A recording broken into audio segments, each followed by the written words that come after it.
I'd like to welcome everyone to our webinar on seed cleaning fundamentals, techniques, tools, and strategies. This is the first webinar in a series of 4 over the next several years about organic seed production. This is part of the OSPRI project, which stands for Organic Seed Production Research on Economics and Yield, which is a project funded by NIFA OREI. I'm your host, Alice Formiga of eOrganic. The presentation will last about an hour, and then we'll have 30 minutes for audience questions. So today, I'm very excited to welcome back Jared Zystro of the Organic Seed Alliance, who is the lead principal investigator of the OSPRI project.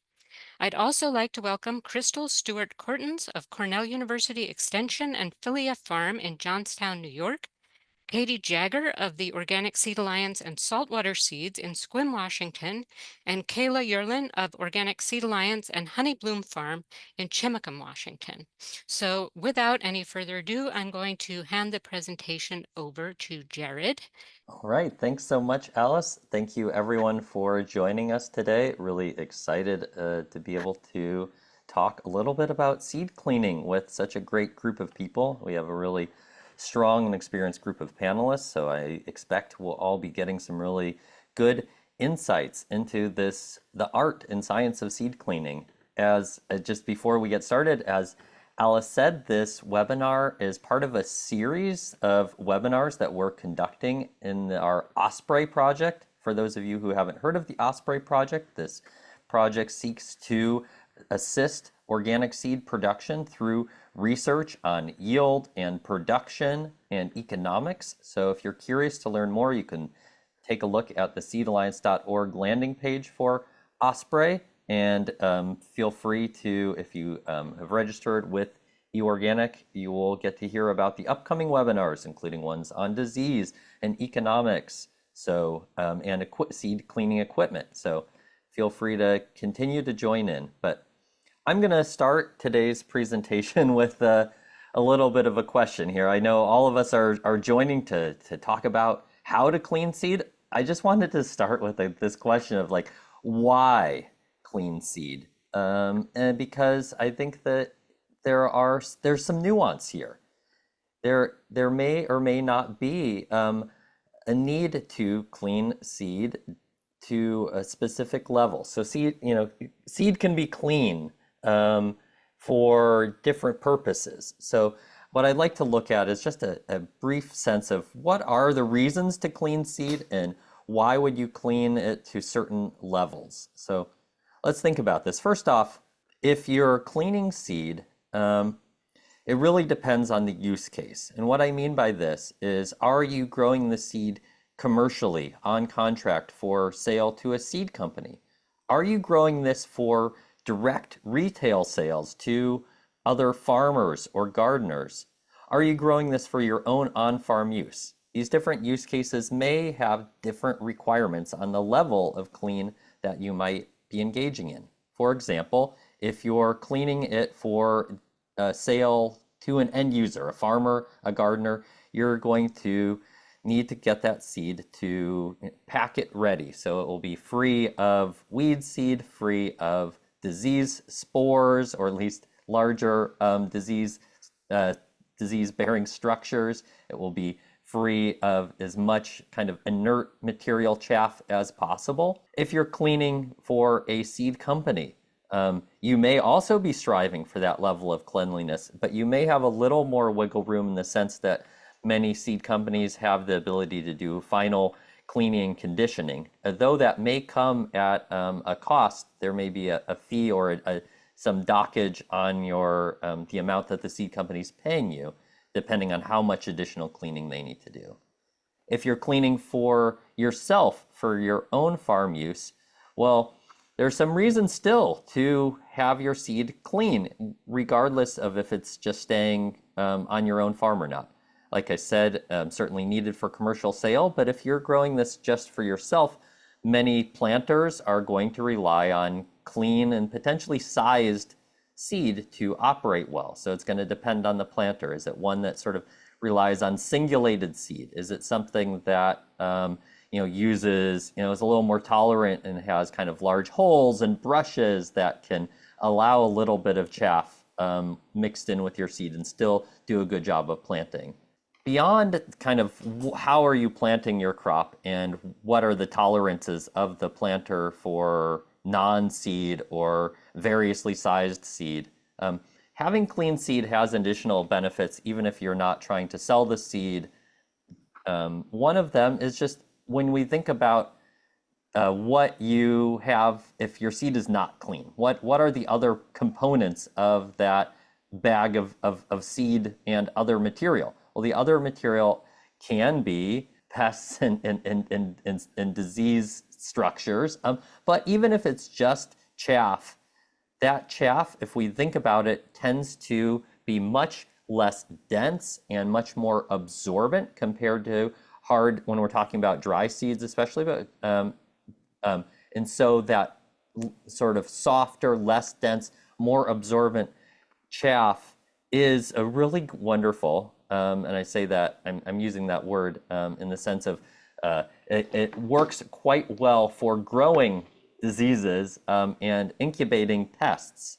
So by reducing and removing that media, by reducing and removing as much chaff from your seed through cleaning, you're reducing you're making less homes, less habitat, less available places for pests and diseases to potentially develop on your seed and storage.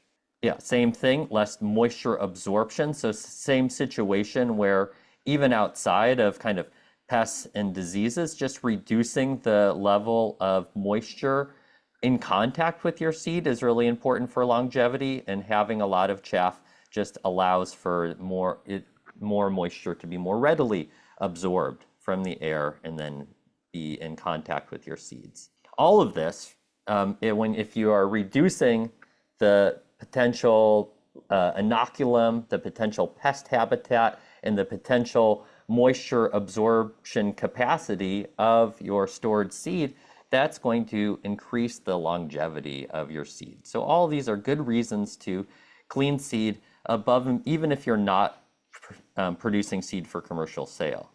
That said, again, there is a spectrum here, and I think as we talk through the details of seed cleaning, many of us already recognize that sometimes the difference between getting seed 97% clean and 99% clean can represent a heck of a lot of extra labor and may require equipment that you don't possess. And so thinking about, the end use and the reasons for cleaning seed may help you better judge. Like, it isn't necessary that you always have to get everything packet clean if it isn't appropriate for your needs or use case. The other piece I want to talk about before we dig into the details of how to clean seed is thinking about, as you're approaching your seed cleaning process, a really important aspect is identifying when you harvest those seed crops and thinking about that in the sense of ending up with seed crops that are easy to clean, that are fully mature, that end up with high quality seed at the end. A few things I want to just point out here before we dive into the details of seed cleaning. When we're thinking about judging the maturity, when to harvest your seed crops, first thing I want to say is really obvious, or maybe it isn't so obvious, because many people ask this question all the time, including people who have experience growing seed, which is, when is your seed actually mature? So some fruits that we think of as mature are not physiologically mature, are not truly mature in the sense of having ripe seed in them. They're at the point that they would be ready for commercial harvest, for us to eat. So examples I just show here of these clip art of green peppers, summer squash, peas, cucumbers, all of these crops we're harvesting when those fruits are actually still immature from a biological sense, when the seeds within them are not expected to be fully mature to be ready to harvest. Usually you're looking at crops, in the case of peppers, yes, we do sometimes harvest peppers at close to full maturity, but looking at these summer squash here, those are at the seed harvest maturity. Quite a bit larger, quite a bit harder rind, not really edible. And so how do we decide if when something is actually ready to harvest for seed? That's what I'm going to talk through in these next couple of slides. First thing, again, to kind of think about is the idea of physiological maturity. When is that seed completed its cycle of acquiring all of the nutrients that it's going to get from its mother plant? And so sometimes, for example, seeds have acquired, have gone through the complete maturation process, except a final process of drying down. But you can still harvest them and be able to have high germing quality seeds. So what are some of the clues to look for as we move into this time of harvest? So some of them you can see in this lower slide here with the mung beans here of sort of physiological maturity indicated by a change in color of the pods. You can sort of see this spectrum. So often going from, green to brown or taking on some kind of color.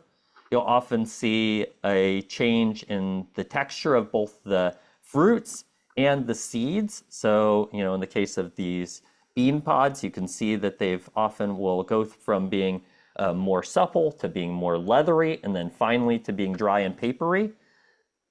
And the seeds within, you often will see this change in the texture of the seeds, where they will begin by being much more kind of milky on the interior, going into kind of an intermediary like dough stage, and then finally the carbohydrates in the seeds becoming hard, becoming more flinty or chalky as they they approach final maturity and dry down. You'll often see with many seed crops, even before they're fully dry, there might be this black layer or abscission layer that forms in between the seed and their pods or their mother plants, basically indicating that that seed is no longer connected physiologically to the plant and no longer receiving nutrients. So it can be harvested at that point, even if it maybe will require additional drying. What other clues are there? Well, nature can provide some of those clues themselves. So plants often, once they've reached full maturity and are sufficiently dry, may begin dehiscing, may begin dropping their seed. Either, if we're talking about things in pods, those pods shattering and dehiscing. If we're looking at more naked seeds like these lettuce, the seeds beginning to blow away.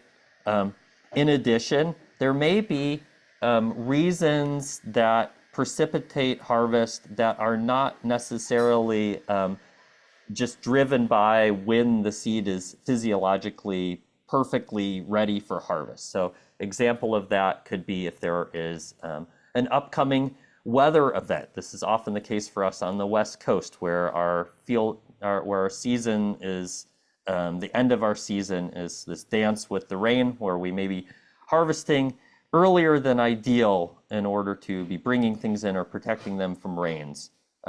Or predation. If you're looking at birds, for example, if you're having really bad finch pressure, this may, one, be an indicator that you have ripe seed, and two, necessitate you harvesting a little earlier than you might have otherwise. Finally, when we think about seed harvest, it is a challenge based on one of the challenges is that we are often dealing with crops that flower in an indeterminate fashion, meaning that not all of the flowers flower at once, not all of the seeds, not all of the fruits form at once, not all the fruits mature at once. With that kind of bell curve of flowering, what do you do?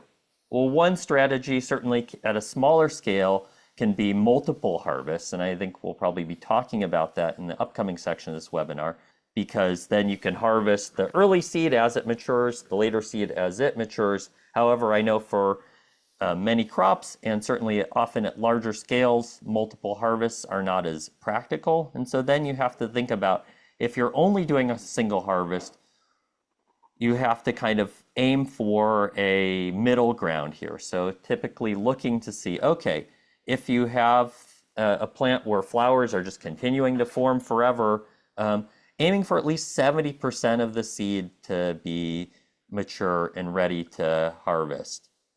That being said, and with the expectation that some of those later seeds may still be able to mature when they're cut and sort of after ripened out of the ground, depending on if you've got sort of an after drying, after ripening process.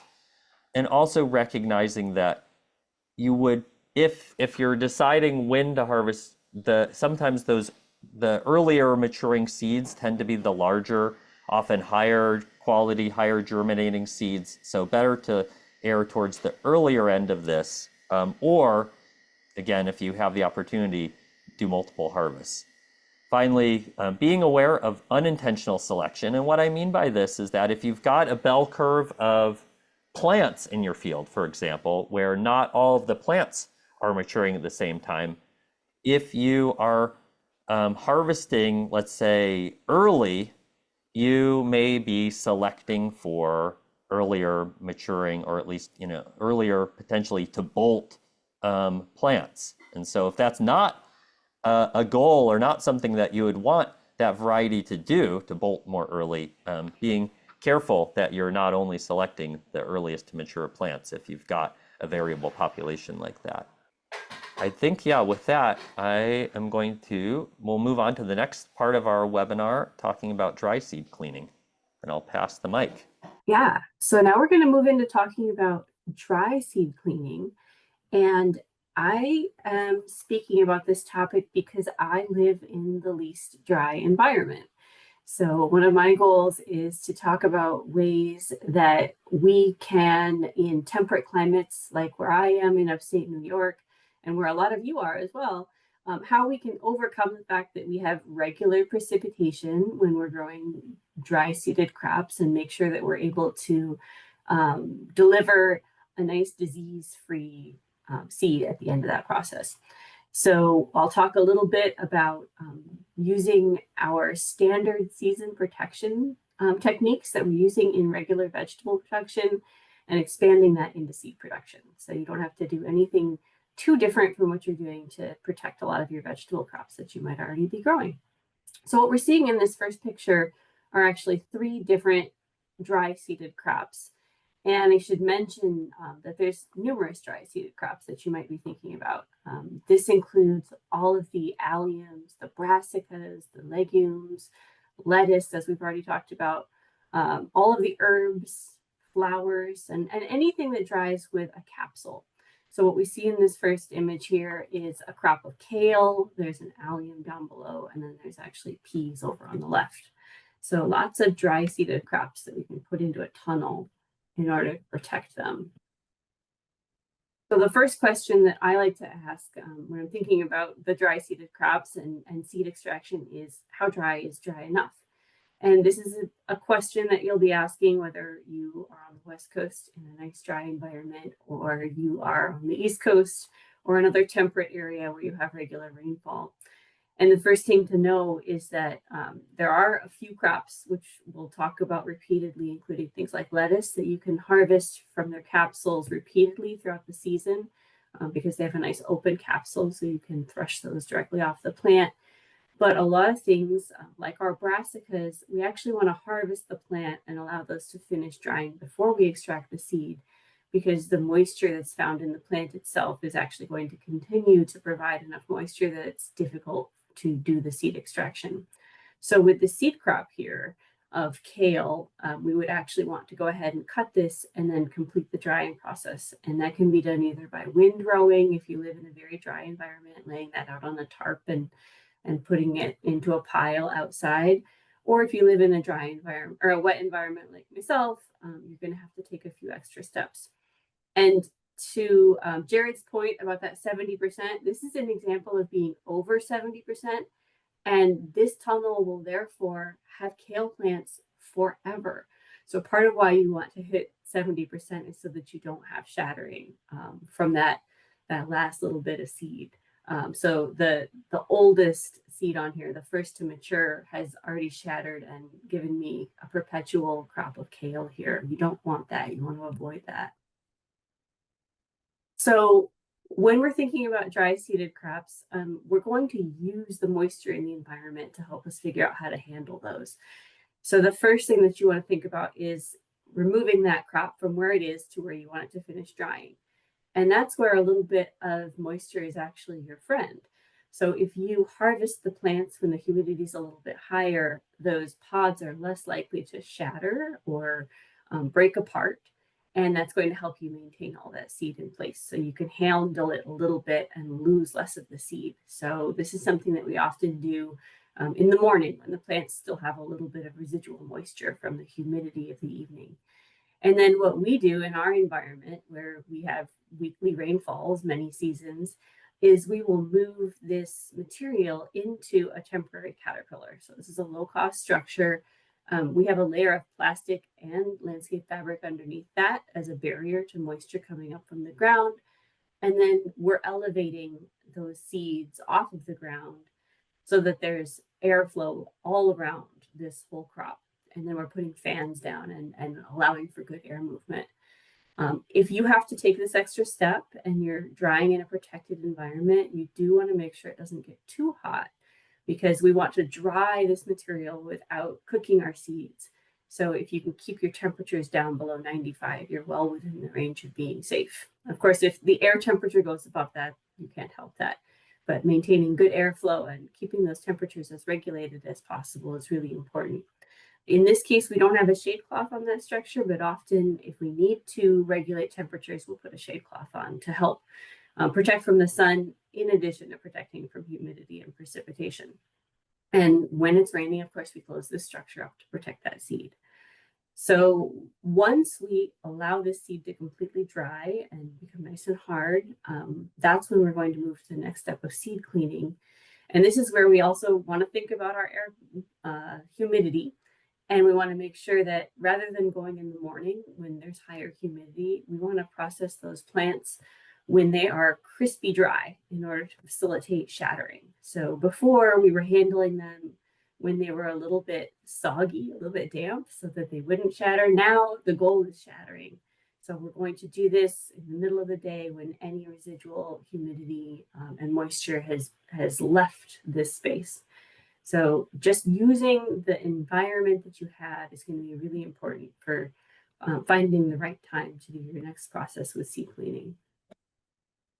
Now, the first step in removing the seed from any of those pods or capsules is going to be the step of threshing. And fundamentally, all threshing is manually removing the seed from the header capsule. And the way that you do this is going to depend on what equipment you have to finish the process and what equipment you have to do this step. So you might think that it's really important to have a lot of equipment to do threshing just because more equipment is always better, right? But in reality, many seeds will shatter too readily to go through a threshing machine effectively. So we have a thresher, but in the case of this kale seed, for example, we still thresh this by stomping because we lose so much seed through the process of mechanically threshing it. So we choose to do it this way. It takes a little longer, but we don't lose seed through that process of exploding it through a thresher. You also want to make sure you're considering how much threshing is going to break that material up and make it harder to clean at the next steps. So you might be able to get the seed out of the capsules really quickly with a thresher, but then it might take you 2 or 3 times longer to do the rest of the cleaning process. So really just think this process through carefully and ask yourself, what are all the steps that I'm going to have to take based on how I complete this part of the process? And should I take a little longer to thresh and a little less time to do the rest of the cleaning? Plus, threshing is really fun. Getting the seeds out is like this magical adventure where it's the first step to having a seed crop. So taking your time with this part can actually be really rewarding. This doesn't have to be high tech at all if you're just getting started. As you see, we have an irrigation trough that we're using for threshing here. People often thresh into Rubbermaid totes by inverting plants and knocking them against the side. So it's really any process that removes the seed from the capsule. And you can be imaginative about what that means for you. If you are looking at equipment, I just wanted to show one example of a small scale, really safe thresher that's becoming more and more common. This is a Sasagawa thresher, which runs on an electric motor, so it's very safe and effective. This model in particular has all of its moving parts relatively enclosed, so it's pretty safe, and the internal mechanisms are also very user-friendly and are designed for safety. So this is a great unit to get you started. I've got another view of that looks like this. So this is the chute that you can use for this.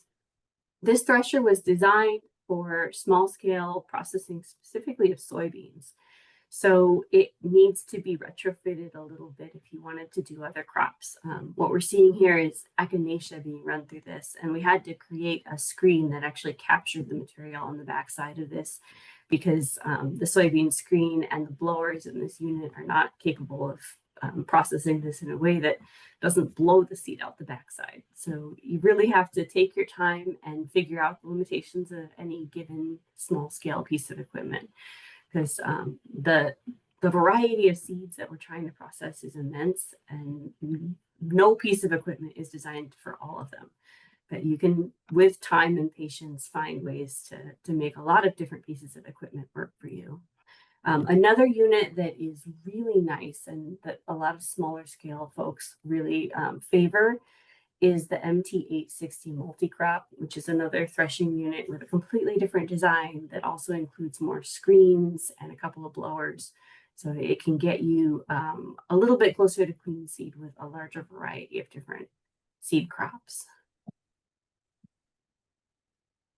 So a next step after threshing, especially if you're doing your threshing by hand or using a fairly aggressive piece of equipment, before you move on to winnowing, is screening. So once you've gone through that process of threshing, you're going to end up with the capsules along with all the seed. And by going through a process of screening, you're able to remove a lot of the material that's both larger and smaller than the seed itself.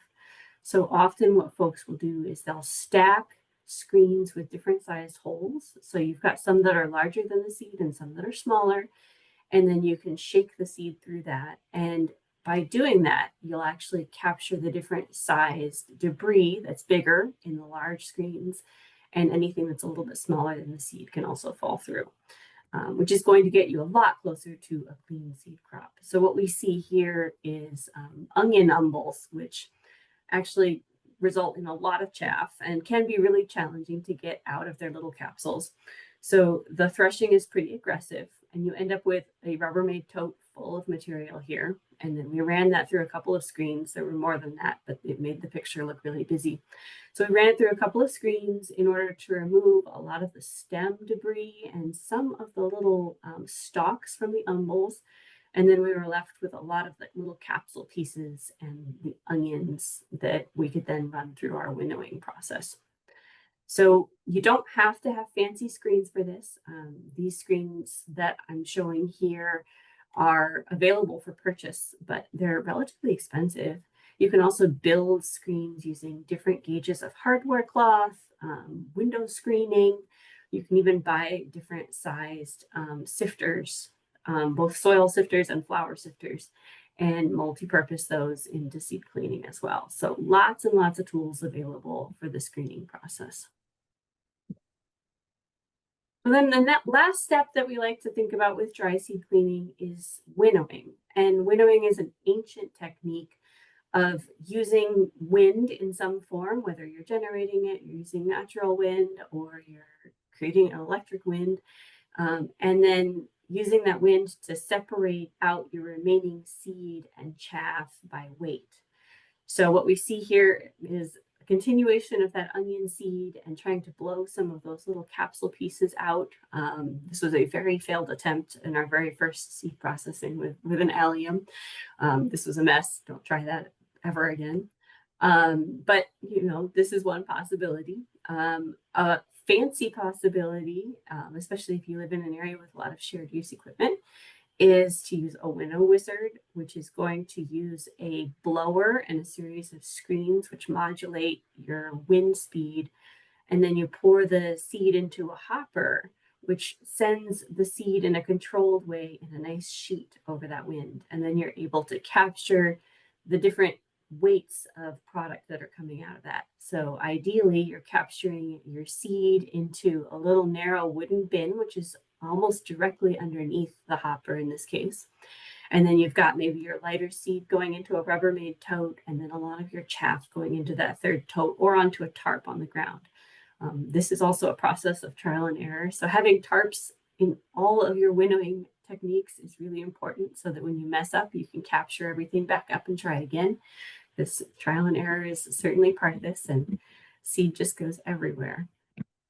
There's lots of other simpler, low-tech ways to get started with winnowing. Probably the most common thing that we see folks do is using some form of a tote and a box fan or two, which allows you to separate the seed from the chaff fairly effectively. You could even stack box fans. This picture on the left is actually from the OSA resource that we'll be talking about at the end. So this is their version of the box fan. It helps to be able to pour the seed out in a nice sheet. So using some sort of a box that has a flat edge can help you to put a nice even flow of seed into that airstream and make your process a little bit more uniform. So that can be helpful. There's other ways to use the wind as well besides the blowing. What we see over on the right-hand side of this image is a zigzag seed cleaner, which can be used to suck air through the unit and separate out the heavy seed, especially from lighter seed. Because one of our other goals with this process is to actually remove non-viable seed as part of our cleaning process. So, the seed that didn't have a chance to quite mature or wasn't fertilized and isn't full is then blown out through these many processes. And then you're removing that from your final seed lot, which helps you to improve germination. So lots of different ways to think about cleaning your seed in the dry seed cleaning processes. And we'll dig into this a little bit more with the case studies and with questions afterwards. So now we're going to talk about wet seed cleaning. The process is different. The basic outline of it is first you extract the seed from a ripe fruit, then you ferment, but not all crops are fermented, and then you decant, and then dry, and then winnow. And the winnowing process is really similar to what Crystal just described. So here are just a few examples of what ripe fruit look like. A lot of it is really straightforward, and Jared already went through some of this. Here are peppers and tomatoes and tomatillos. Here are pumpkins and winter squash.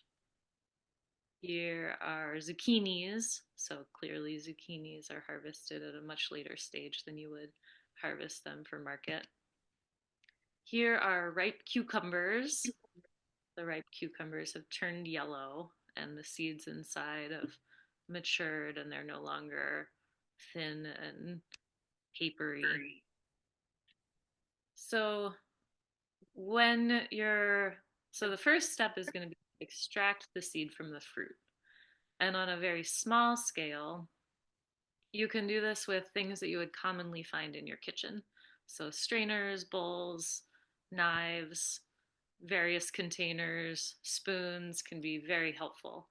But on a larger scale, you're going to need some different tools and some different systems to extract large quantities of seed. I grow on a relatively small scale. I've always farmed on about 2 acres. The largest seed lot I've ever cleaned was 25 pounds of pumpkin seed. So most of my experience is on a relatively small scale with seed cleaning. To harvest zucchini seed, we use a flathead shovel and a shop vac, which we've found to be very effective. Although I was just trying it with a different shop vac and it didn't work as well with a different shop vac. It seems like it might be a shop vac specific process. I also really liked this method of extracting seed from zucchini. There's a piece of a wedge fixed to a board that you can just push the zucchini onto. and then a, a clamp attached to a table to slide the seeds out of the zucchini. You can see that a little bit better there. Screens can be very helpful for separating seed from fruit. These are pepper seeds peppers have been ground up and then using water to rinse the seeds through the screen into a container. And tomatoes, mashing, you can harvest tomatoes. You can harvest tomatoes and then slice them and squeeze them into a container to save the seeds and then use the rest of the fruit to make sauce or something like that. Or you can harvest the fruit into a bucket and then smash them all up. Here are a couple of strategies for smashing up tomatoes. I like to use a potato digger, but you can also use a board. This is a good method for plantings that are up to, I don't know, I would say like 400 to 500 row feet of tomatoes. At a scale beyond that, you're going to want to have some kind of equipment. Um, uh, a drill with a paint mixer can be helpful for separating the fruit from the seed once it's already in the container. So sometimes with zucchini or cantaloupe or cucumbers, the seeds will stick to the fruit, and using some kind of way of agitating the seed can help loosen the seed from the fruit. So here, and then at a larger scale, you'll want to have some equipment. So here is a millet wet seed processor, which I've never used. And then I'm not sure what this equipment is, but there are a lot of different ways, a lot of different kinds of equipment that'll grind up fruit and then do some amount of screening of the seeds so that you don't have to vine thresher. All right, thanks, Jared. This is a vine thresher. Various pieces of equipment to harvest larger amounts of wet seeded crops. Okay, so on to the fermentation step. And not all crops are fermented. Tomatoes and cucumbers have to be fermented. Tomatoes and cucumbers both have gel packets around their seeds that need to be, my cat is being whiny, that need to be dissolved. The fermentation process dissolves the little gel packet around the seed. It also helps to control seed-borne diseases. Fermentation is also really beneficial for peppers, watermelon, and squash. It can help disintegrate some of the flesh and help make seed cleaning easier. With squash, it's touchy. The seed can turn pretty quickly. We've found that a 24-hour ferment at 85 degrees for squash works really well. Eggplant. I'm not an eggplant expert, and I have not fermented eggplant seed. But someone else might want to field that question. I also have not fermented tomatillo and cantaloupe seed. Yeah, I didn't think eggplant was fermented. I didn't mention a food processor as one way of extracting seeds. I have used a food processor to extract tomatillo and eggplant seeds. It seems like a food processor would damage seeds, and it probably would damage most seeds, but it doesn't seem to damage tomatillo and eggplant seeds. I have found that fermenting cantaloupe seed can lower the germ rate. I think that the seeds can tend to rot during fermentation, but maybe a really short fermentation would be okay. You don't have to ferment watermelon, pepper, and squash seed. And like I said, fermenting can make seed cleaning easier. But if you're on a smaller scale and you want to invite all your friends over, it's perfectly reasonable to have them all eat your watermelons and spit the seeds out. But if you're going to do that, it's going to be important to winnow the seed. once it's finished. Okay, so fermentation. Here are a few strategies for fermentation. This is tomatoes on a very small scale.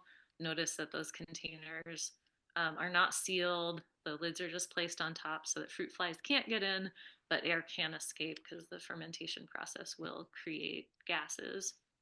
On a somewhat larger scale, here are cucumbers in buckets and watermelons fermenting in a bucket.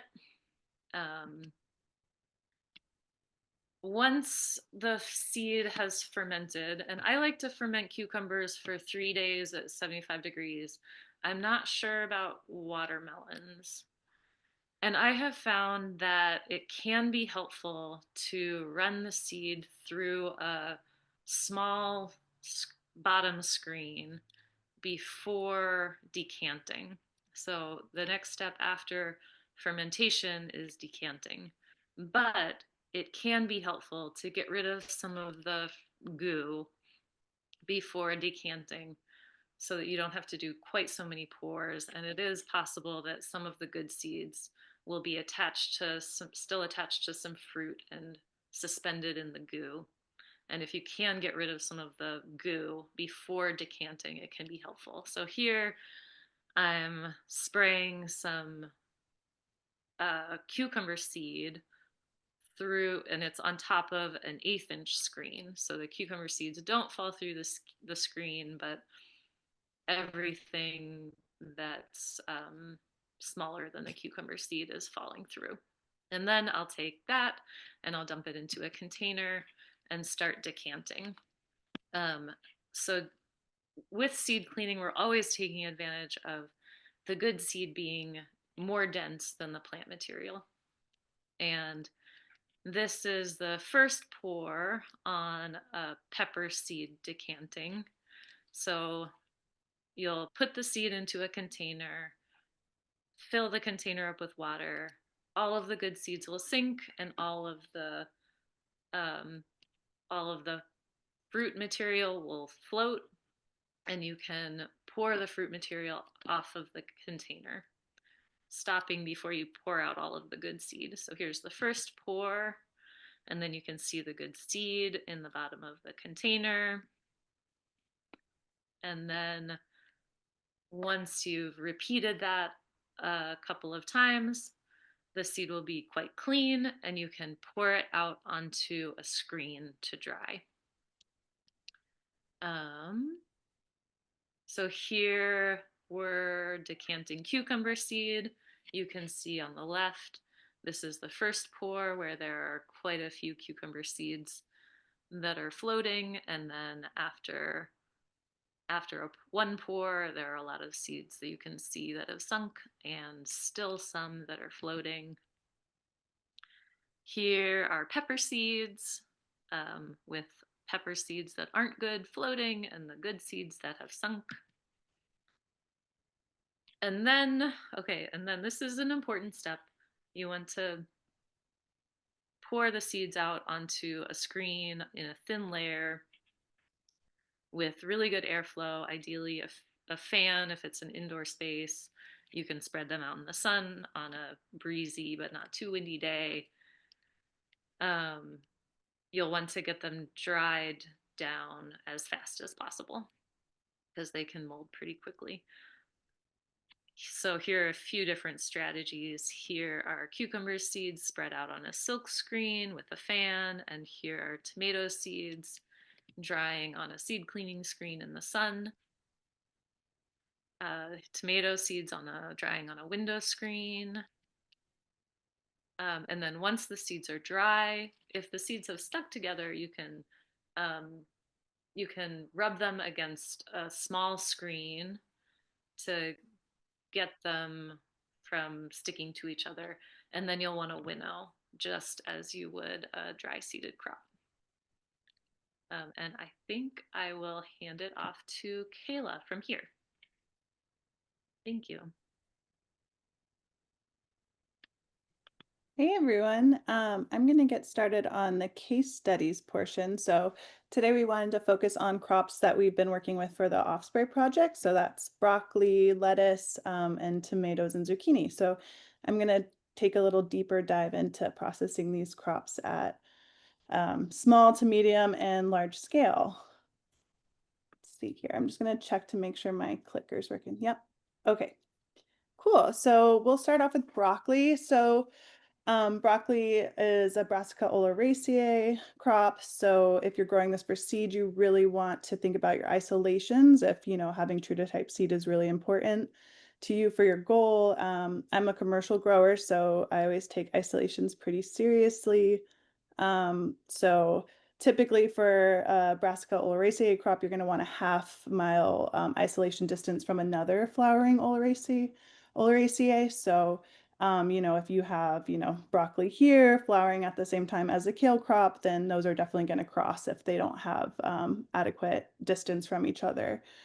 Um, so that's an important thing to think about if you're wanting to get broccoli seed. And broccoli is kind of an interesting oleracea plant. So it's kind of considered a soft biennial. So typically, other crops in this species, so like kales, and collars and that kind of thing, they're gonna require a 2-year growing season. So, takes them 2 years essentially to produce seed. But broccoli, it's kind of based off varietal differences, but essentially it can actually perform as an annual. So oftentimes you'll see broccoli grown throughout 1 year. So it completes its whole life cycle. Uh, yeah, in 1 year's time. So it's kind of a quicker oleracea crop. So I live on the Olympic Peninsula, so I'm based in Washington. I also farmed for many years in Southern Oregon, so that's a super dry, hot climate. Yeah, it's very different from where I'm at now. But typically, I'll seed broccoli in early March in the greenhouse and then transplant after frost. So that could be anywhere, usually May typically. And then I can expect harvest usually in September, maybe October in Washington, depending on how dry and warm the summer's been. In Oregon, it definitely comes down a lot quicker. So typically September, I would have the crop ready to be harvested at that time. Another thing to kind of think about is pest and disease control. So when you're growing, broccoli seed, they can get pretty top heavy. So one thing you might want to think about is staking to prevent lodging. So lodging essentially is just when the plant kind of flops over because it becomes too top heavy. Bird netting, I know there's, a lot of folks that like to do that to prevent, predation from birds as it ripens up. We typically have a lot of fungal issues where we're growing. And so for us, doing preventative spraying of fungicide is really important to keep the plants healthy up until the time that they set seed. So it definitely varies on where you're farming, what your needs might be in terms of pest and disease control. But, when you're growing for seed, plants are in the ground a lot longer than you would if you're, just doing a market harvest. So you really want to make sure that by the time your plants are, flowering and setting seed, that they're, as free as pests as they can be, because you really don't want to be spraying things once it's flowering. At least I've found so, or when there's like seed pods. So yeah, you really want to just stay on top of that part in that part of the production season to make sure you don't have to deal with it when it's gone to seed. So small to large scale. So yeah, it depends a lot on like what kind of equipment you have.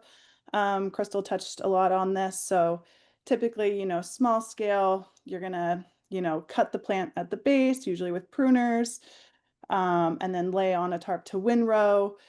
For me, if I'm doing this in a really dry spell, then what I'll do essentially is I'll harvest and then thresh immediately. That way I don't, lose a lot to shattering on the tarp, which you can always collect afterwards, but it's easier, I find, to just harvest, thresh a plant into like a garbage can and then put it on a tarp to let it like continue curing if there's like undeveloped seed pods there. And typically with broccoli, I'm usually harvesting, when they're like 75% of the plant is dry. So there might still be a little bit of green, but I know that will ripen up with time as it hangs out on the tarp in a windrow.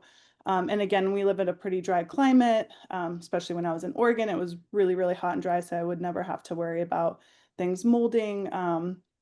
Yeah, it really, again, depends on your climate and what you're able to do. But typically, I like to thresh immediately and then let it sit for a while, let the immature seed ripen up more, and then do another round of threshing. Small scale, that's pretty easy to do because there's less plants.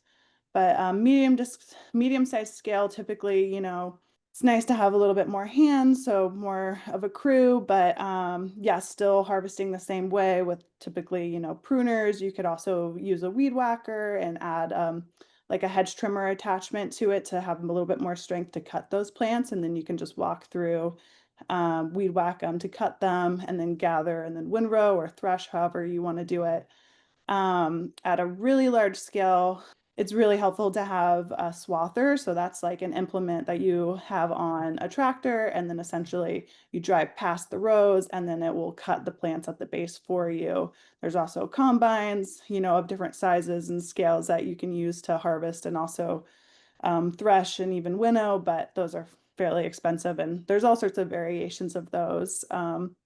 Kinds of, yeah, mechanized equipment out there to make it easier. But ultimately, if you're a small scale seed producer, even if you are doing large scale, like say 100 pounds and up, even to 1,000 pounds, you're really going to be, yeah, hopefully having a swather or a lot of people to kind of, help harvest and then thresh later on.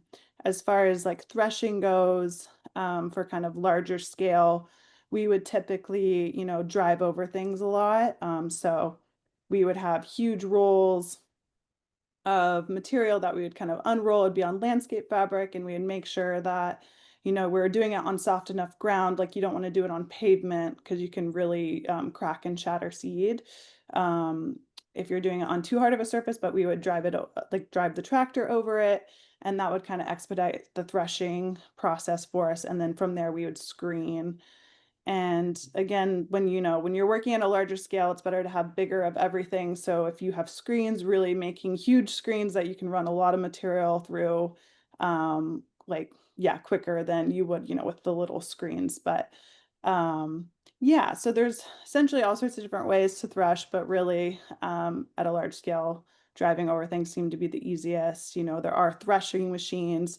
Typically, with broccoli, they're pretty, big plants, they're pretty sprawly, so it can kind of be hard to fit through the feeding entrance of the thresher. So sometimes, just having to like buck everything down so that you can fit it through the machine takes longer than if you were to just, yeah, drive over it or smash it into a bucket. So, or a garbage can, I should say. So, yeah, it really depends on, what you have in terms of equipment, how many people are working for you or working with you. The more hands, the better when you're going up in scale. But a lot can be done still with, pretty minimal equipment. It's just going to require more labor, essentially. Um, and I feel like with cleaning broccoli seed, it's actually it's one of the easier seeds to clean. So, box fans, the, methods that Crystal mentioned, and then also, Winnow Wizard, if you have it, works wonders. It will save you a lot of time, especially if you're, in that over 100-pound range.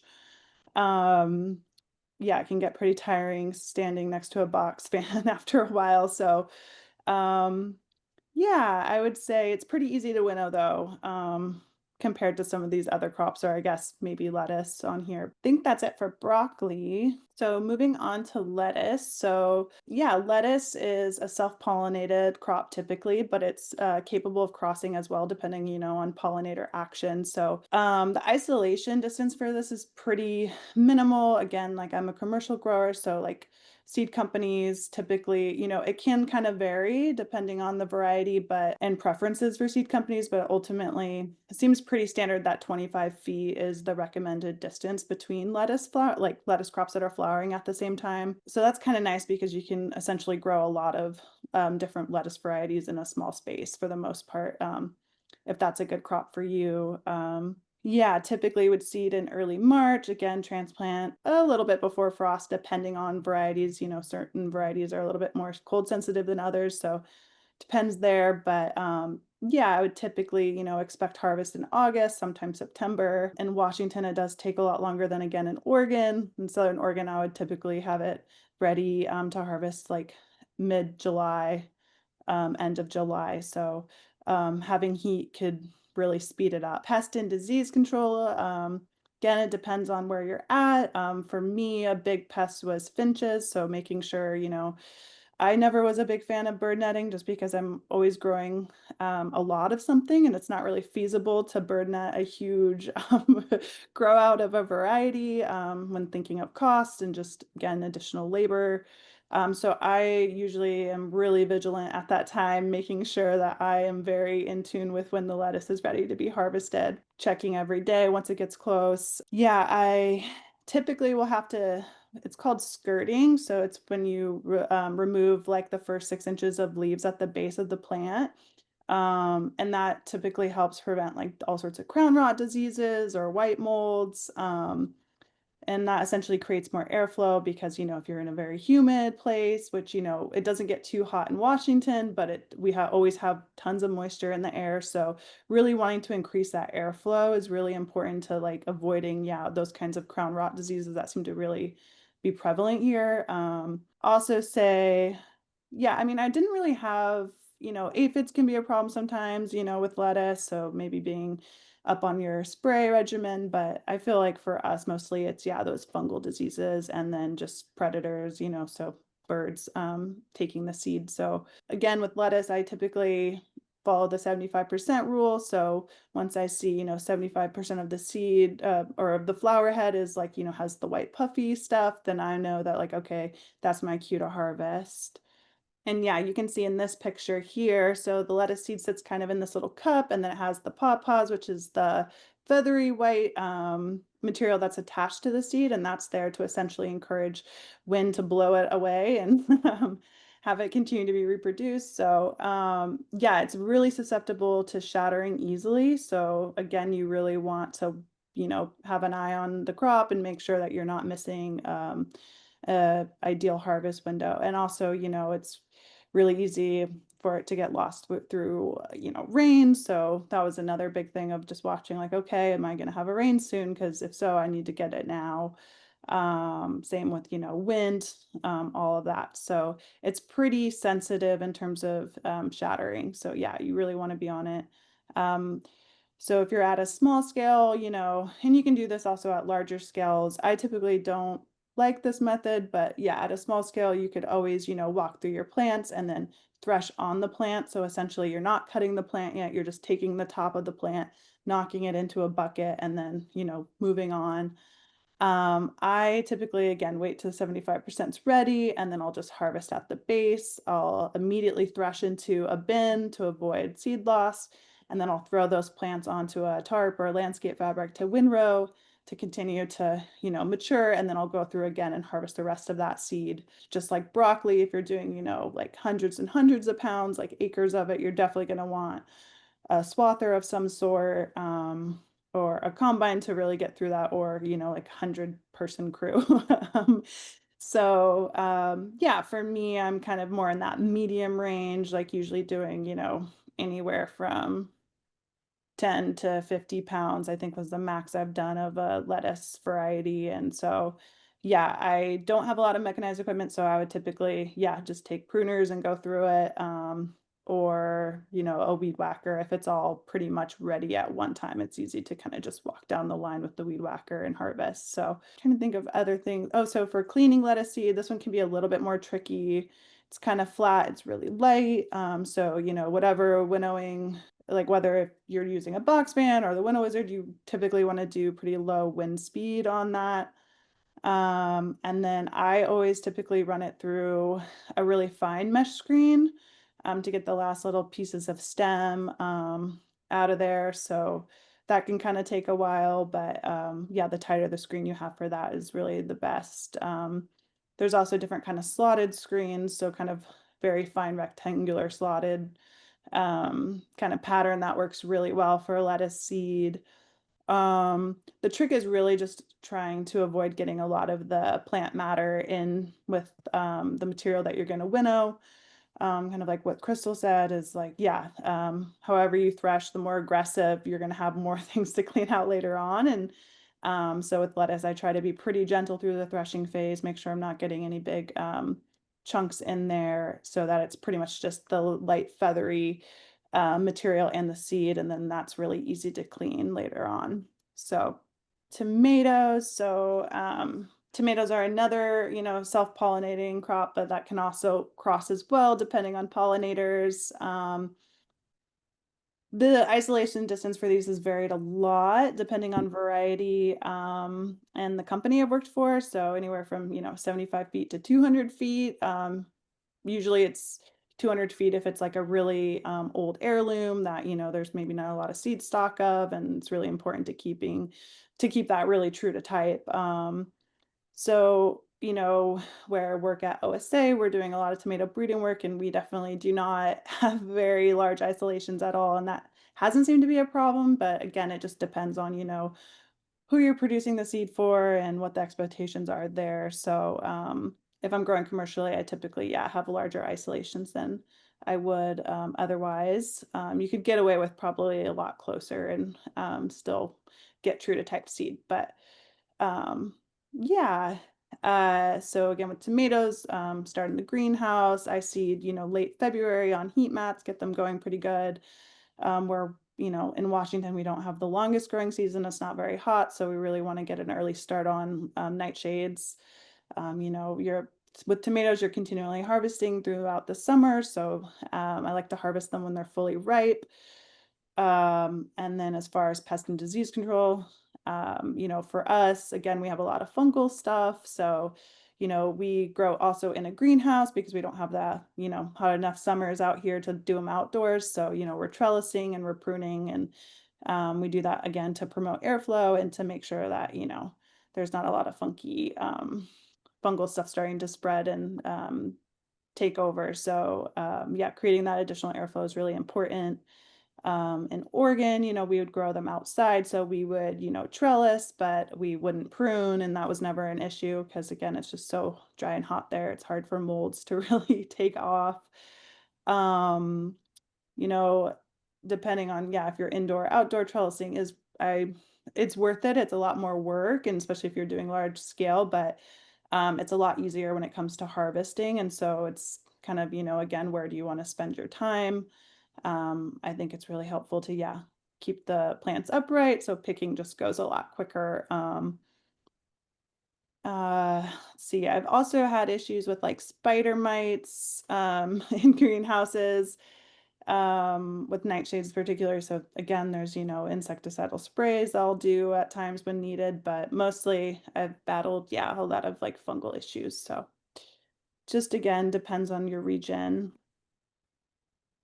So small to large scale. So kind of like Katie mentioned already, you can ferment in jars, which is really easy, just squeeze the fruit. At medium scales, you're probably going to be using, buckets and totes and that kind of thing. And then at large scale, we would end up using, honestly, big trash bins because we had a lot of material. And so as far as mashing goes, like when you're at a larger scale, you're really going to want to have some mechanized equipment because yeah, your crew will not be very happy with you at the end of that project. So we would use vine mashers, which Katie had shown.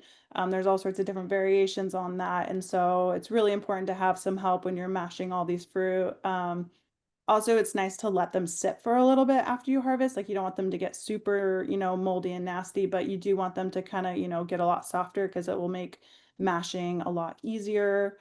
We would ferment for, 2 days typically in Oregon because it's again a lot hotter and drier. Here I have to, ferment for probably at least 3 days to really get that yeah, to get that nice clean ferment. But then yeah, the other important thing to think about too, and especially when you are doing a lot of material, is stirring. Like you really want to stir your ferments like multiple times a day. In jars, you can shake it up. It's not as important, but at this big kind of quantity, like volume, things can go anaerobic really quickly, and that's not going to be fun later on. So stirring the ferments a couple times a day, really encouraging again airflow and the good bacteria to like break down what you want to be broken down. And then, so we'll decant those big trash bins, which are really, really heavy. But yeah, there really wasn't a better way of doing it for us. So yeah, we would pour off those. They would get lighter after each pour, and then we would definitely end up well, we usually end up screening at the end too to just get all of the little fine pieces out as well. And again, commercial, like when you're growing commercially, there's a lot of standards for, how clean your seed is. And so, yeah, we definitely would take a lot of extra steps to make sure it looked pretty immaculate. Um, using tractors when you can, harvesting tomatoes into bins and stuff, they get pretty heavy. So just making sure that hopefully it's not just people moving those things. You can use, some sort of equipment to kind of help you slough things back and forth from out of the field. But yeah, definitely like the wet seed millet. Highly recommend it. And the vine crushers really help a lot as well. I know we're getting short on time, so I'm going to try to speed through squash here. So zucchini, it's a pepo, so it essentially crosses with a lot of other common squashes. So you think your pumpkins, your delicata. So again, you want a half mile of isolation. I typically like to seed it, in early April, get it started. You can also do it in May, but up here, I like to get it started a little earlier because then it hopefully will finish out earlier. And again, you typically harvest, September, October, depending on your climate, and you're harvesting them when they're way overripe. So, yeah, you want it to look like the pictures that Katie showed. And then again, pest and diseases. So for me, I typically like to row cover my squash, especially in Oregon, because we had really bad cuke beetles. So in order to have mature plants, you had to make sure they didn't get decimated before then. Again, fungal issues can be a problem. So I typically, will avoid overhead irrigation into late summer, or, I usually use all drip, so that's not really an issue. But if you are using overhead, just be cautious of towards at some point, you're probably going to want to cut that so you're not having the leaves get super soaked and encouraging all sorts of, um, PM and downy mildew problems. So I guess I'll just talk about large scale. So I wish I had a good way of processing a good way of telling you how to process a large amount of squash. I don't. It's really intensive. There really isn't any sort of like squash masher I know of other than crazy huge commercial pumpkin seed extractors that, are going to probably be out of many of our price ranges. So, oftentimes it's all happening by hand. So typically what we would do is, we would take the tractor out, we would have orchard bins on the back, harvest directly into the bins because we're essentially trying to minimize, how many times we're moving these heavy fruits around. Another thing with squash, typically you want to let it cure for a little bit after you pick it before you harvest the seed. It really improves the germination quality of the seed. And oftentimes it's kind of the last thing we're doing at the growing season. So kind of gives us time to work on all the other things we need to finish up and let these kind of hold for a little bit and then get back to and so again, many hands are really important at a large scale. Typically we would have, a cutting station, so a station where people are using machetes or an axe or even a flathead shovel to split the fruits open. And then we have a scooping station, where we have spoons or people use hands. We've always tried to use the shop vacs, but that never really worked well for us. So it's always hand scooping. And then we typically do a light fermentation. And again, oh yeah, in this picture, paint mixers work really well when you're doing the fermentation part of it. But typically I'll ferment squash for a day. Some squash species less or more, but typically with, zucchini, I'll let it ferment for a day. Again, I'm stirring it to make sure it's not getting too funky, but it basically, encourages the pulp and the flesh to kind of break down more and make it easier to clean when you go to screening and spraying. And you can just decant some squashes. Some seeds are easier than others depending on like the size and how flat they are. But typically we, if we're doing it into big barrels, we'll decant those barrels and then we'll go through a series of screens. So usually it's a half inch on top and then a quarter inch on the bottom, and then we'll spray to kind of, yeah, basically remove the excess pulp. And we'll do that for quite a while. You go through a lot of water. And again, we're looking for super clean seeds. So, and then, yeah, from there, we'll dry off the seed, spread it on huge screens with a bunch of fans, and even kind of stir those during the day too to make sure it's evenly getting dry. So, um, yeah, that's a very quick one on squash. But yeah, it's a lot of hands, it's a lot of manual labor. I wish there was a wonderful piece of machine that could do that for us, but unfortunately, I don't think there is one. But yeah, I think that's it for my bit here. Okay, great. Thank you so much, everyone. That's been really informative, and we've had a fantastic discussion going on in the chat. People have been posting resources there and answering some of each other's questions. We had also a great comment. I don't know if you saw this, but Hamid was telling us that in Iran, people actually put plants on the road, things like chickpeas and wheat, and cars run over them for threshing. So that was a really interesting comment. He was talking about wheat and oats and chickpeas. So I just wanted to share that if you haven't been following the chat. Okay, so we had a question from Glenn early on, Jared, when you were talking about seed ripening and the best times to harvest seed. And he was saying that where he has high humidity, and that results in fungus on beans. So what is the earliest that you can harvest beans in humid conditions and then dry them down with fans? Do you have any insight on that? Or anybody else can chip in as well. We can all unmute ourselves. Yeah, it's a good question. I'm definitely curious. Yeah, if anyone has their own rules for gauging that. I think, yeah, for me, yeah, it's sort of again, there's that transition, right, of the pods and the seeds from being, green to leathery to, well, it sounds like maybe it never gets to the like actually like papery and crinkly stage where you are. And then within the pods themselves, you can see that transition. So, I mean, for me at least, I would be looking for, yeah, seeds that had made that transition from, being milky to being, having a chalky interior. But I'm curious at what else people use to judge the earliest they can get away with harvesting Yeah, beans. I don't grow a lot of beans, but Dan Brisebois up in Quebec does grow a lot of beans, and he will pull them just slightly before that point. So as soon as they're sized, actually, he'll pull them. So they're not quite they're doughy, but they're not, reaching that chalky point. But he'll pull the whole plant, and then he'll take whole plants into the high tunnel and let them dry in there and complete their process. And that seems to work out pretty well. It's a super labor intensive way of doing beans, so you have to really love your beans to make this worthwhile. But yeah, that's the cheat that we use up here in the moist part of the country. Okay, great. We had a question on what growers use for rodent prevention in drying seeds.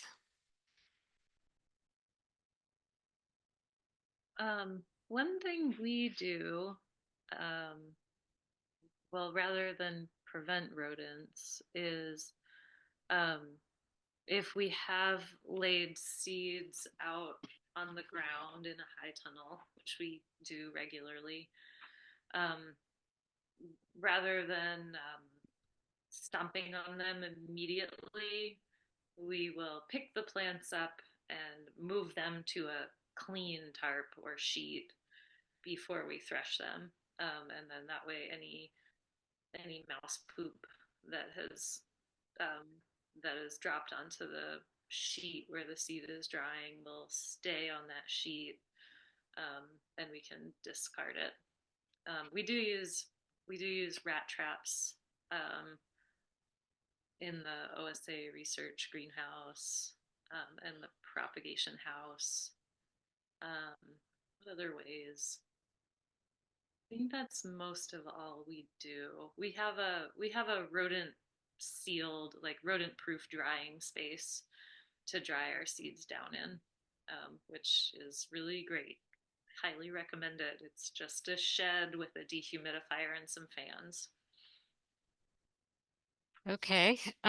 Going back to the bean question, what about pole beans? Because he can't move the entire plant. I think what Okay. Jared said applies then.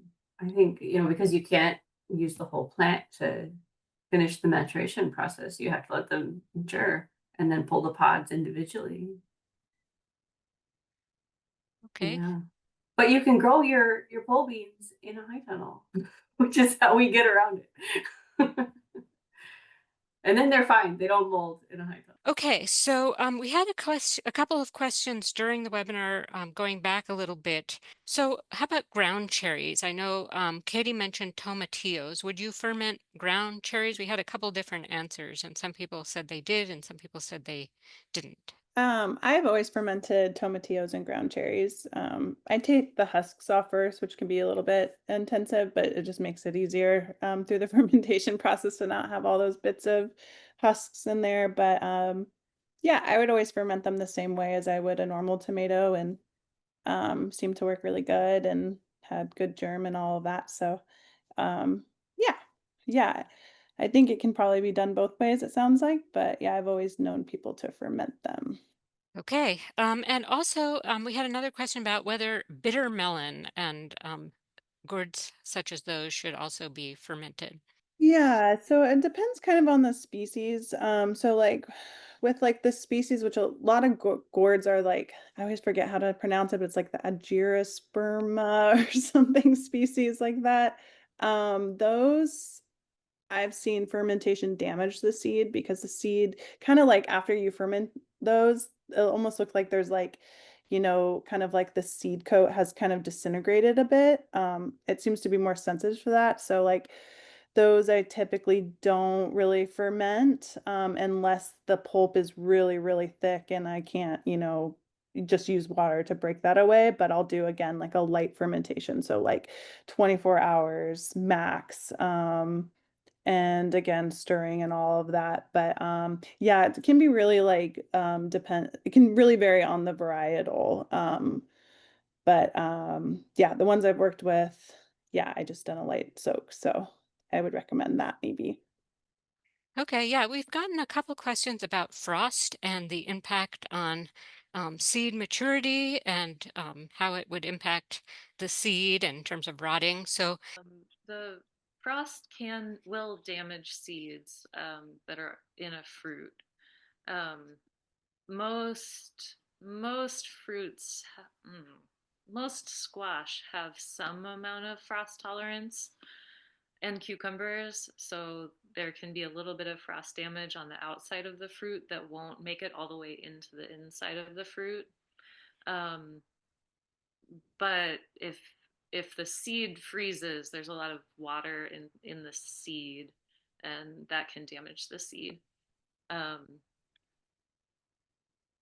but once there's frost damage on a fruit, it's not going to cure very well. So, especially with squash, um, getting the squash out of the field before the frost is better.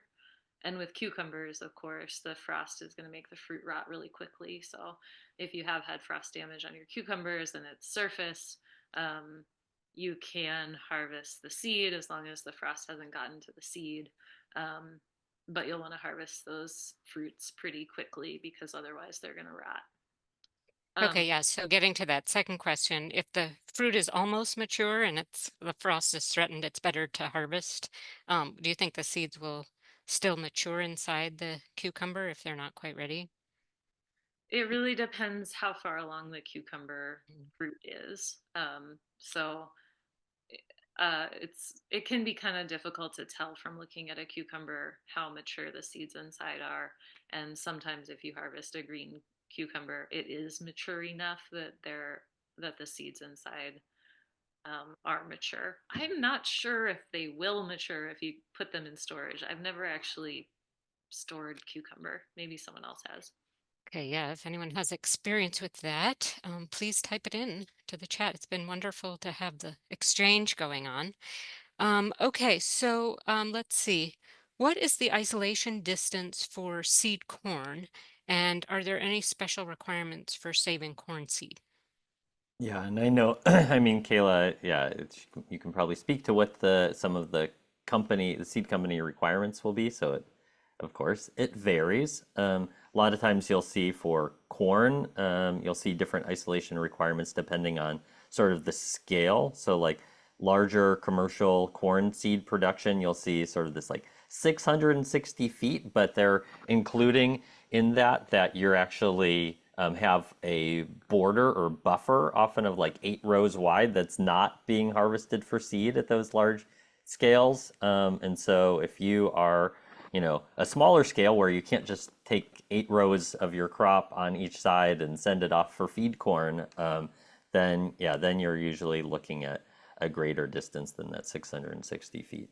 Could be, again, depends on what the contract says, but could be a half a mile or greater. I don't know. Yeah, Kayla, if there's a standard that you usually see from your seed contracts. No, that sounds about right. Yeah, I've seen, anywhere from half to 3 miles, but again, it kind of ties back into population size. And then also, there's different kinds of, we have sweet corns, dents, all sorts of different kinds. And so sometimes that can kind of play into isolation distances. But yeah, I haven't done corn in a really long time for a contract, but yeah, typically, um, yeah, at least a half a mile to 3 miles they're gonna ask for. Okay, we had a question earlier about what you use for aphids. That came up during the discussion of lettuce seed. Yeah, so we're certified organic, so everything we have to spray is OMRI approved. So starting off with that, I've used a lot of different insecticidal soaps.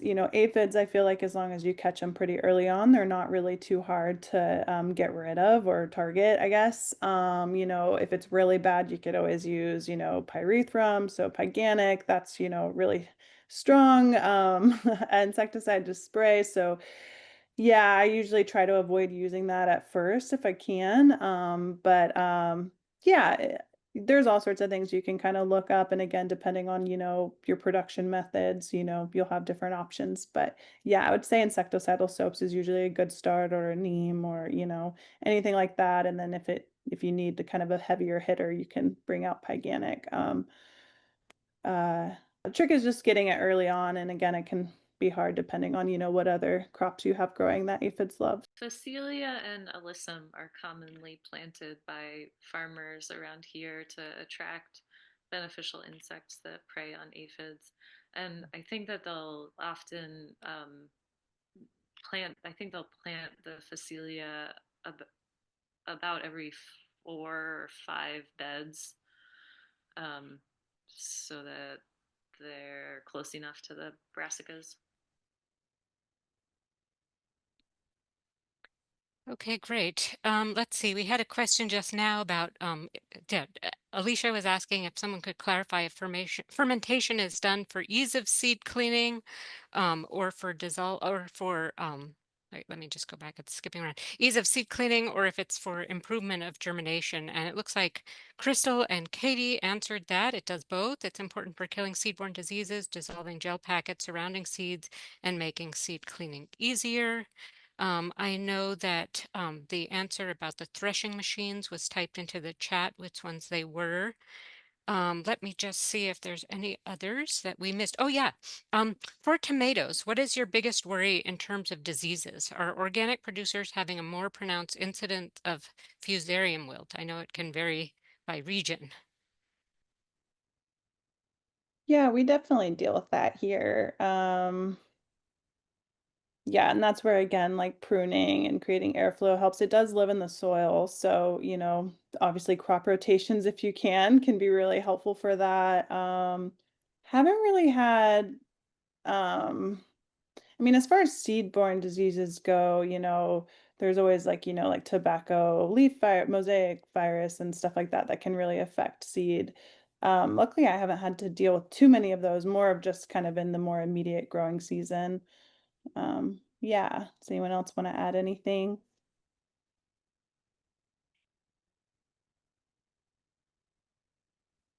Okay, well, let me just thank you all for presenting today.